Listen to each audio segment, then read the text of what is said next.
Good morning students. Class second subject है English course book. Date है आपकी 16/2/2021। Lesson है 29। लेसन नेम है डिक्टेशन।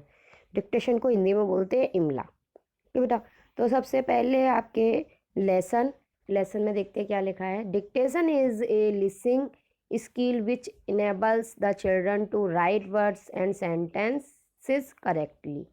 डिक्टेशन जो है जिसको बच्चे सुनकर क्या कर सुनने में अगर इनेबल होते हैं, कुशल होते हैं बच्चे, तो राइट वर्ड्स जो वर्ड्स वो लिखते हैं वो क्या वाक्य करेक्टली सेंटेंस बना लेते हैं ना।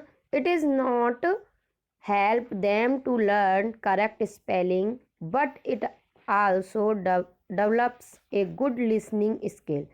यह केवल सिर्फ याद करके करेक्ट स्पेलिंग लिखने की ही कला ये सहायता नहीं करती, बल्कि ये क्या करती है, ये सुनने में भी, मतलब जो शब्द हम बोलते हैं सुनते हैं उनके सुनने में भी क्या करती है, डेवलप करती है, विकास करती है ना, वर्डों को सुनने में भी।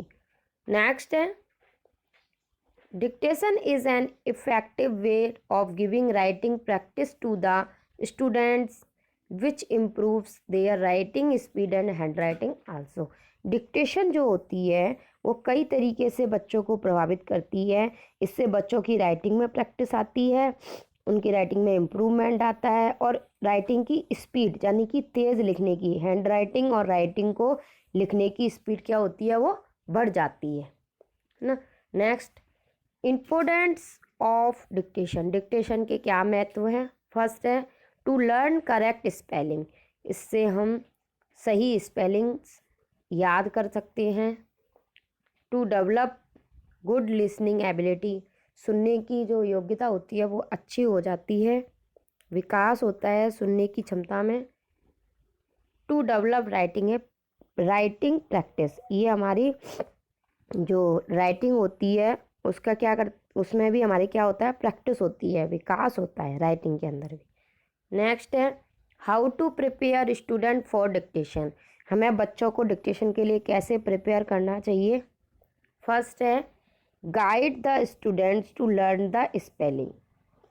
यानी कि सबसे पहले हमें बच्चों को कुछ स्पेलिंग्स याद करानी चाहिए, याद करने की गाइड देनी चाहिए, उन्हें बताना चाहिए कि ये स्पेलिंग याद करो। Spellings quiz can be conducted for effective learning. और जो स्पेलिंग्स हैं वो उनको क्या करते हैं, याद करके क्या करती हैं, प्रभावित करती हैं, है ना। Paragraph can be made from given word for dictation. यानी कि कोई पैराग्राफ है उसको आप डिक्टेशन बना सकते हो शब्दों को जोड़कर, है ना। Punctuation marks should be stressed ना। पंचुएशन मार्क भी बता सकते हो कि कहाँ पर कौन सा लगता है ना। इस तरह से हमें बच्चों को डिक्टेशन की प्रिपेयर करानी चाहिए। नेक्स्ट है cross checking of spelling from the board is to be guided by the teacher. और टीचर के द्वारा इस बोर्ड पर स्पेलिंग लिख गाइड कर मतलब टीचर के द्वारा क्रॉस चेकिंग करनी चाहिए, यानी कि नंबरों को काट कर ना। Incorrect spellings are to be written 3 times for practice. और जो इनकरेक्ट स्पेलिंग है ना, जो गलत स्पेलिंग्स होती हैं ना, उनको प्रैक्टिस में 3 बार लिखाना चाहिए। यानी कि अगर बच्चे की कोई भी स्पेलिंग गलत है तो उसे कितनी बार लिखना चाहिए, 3 बार। तो उसको वो स्पेलिंग क्या हो जाती है, याद हो जाती है। इस तरीके से डिक्टेशन की क्या करवानी चाहिए, स्टूडेंट को प्रिपेयर करवानी चाहिए।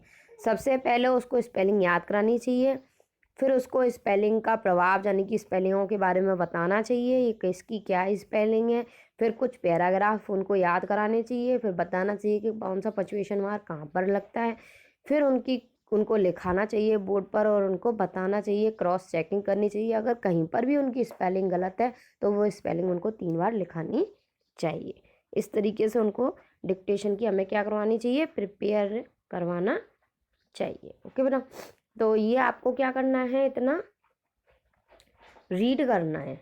अगर आप इसको रीड करोगे तो आपको डिक्टेशन आपको क्लास में बोली जाती है और आपके चैप्टर है अब डिक्टेशन का, तो आपको अच्छे से समझ में आ जाएगा। Okay, thanks.